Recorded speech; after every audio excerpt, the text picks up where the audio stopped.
जोंनि आबै आबौ आयं मायं जेसेबांखिनि मुंख्लं जालांबाय एबा रुंसारि जालांबाय बिथांमोननि सि आत्माया सोरगो रायजोआव आलो गोजोनै जायगा मोनहैथों आरो सोरगो रायजोआव थानानै जाहाथे जोंनि नैबे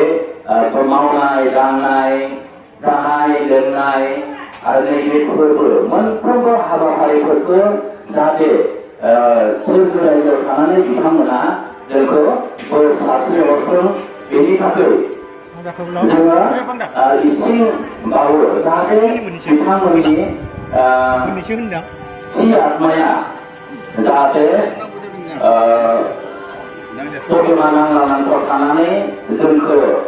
सावलायथों बोर सारस्रिथों सोरगो रायजोआव मोनहैथों बेनि थाखायनो नैबे इसिंखौ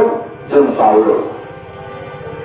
गोदो गोदायनिफ्रायनो बावबोनाय न'खर न'खर बावोमोन नाथाय दानिया जोंहा फोरबो मोनबा फोरबो दङ हिसाबै मोनबा फोरबोनि सिगाङाव जोङो मा बे मोनबा फोरबोआवहाय नैबे इसिं बावनाय हाबाफारिखौ मावो दा बे इसिं बावनायखौ दाबो न'खर न'खर बावा सोरबाया बावा नाथाय नैबे जोंनि फोरबोआवहाय जा इसिं बावनाय हाबाफारि लायो इसिंखौ बावो नैबेहायनो जाहाथे बयबो फैनानै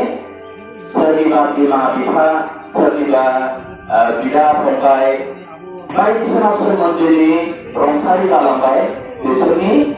सि आत्माया सोरगो रायजोआव आलो गोजोनै जायगा मोनहैथों बेनि थाखाय जोंनि गासैबो रायजो राजाफोरा फैनानै नैबे थानसालियावहा जा फोरबोआवहाय इसिं बावो गोथैसि बावो नैबे इसिं बावनाय हाबाफारियाव बाहागो लानानै इसिंखौ बावफैनांगौ दा इसिं बावनायनि ओंथिया बेनो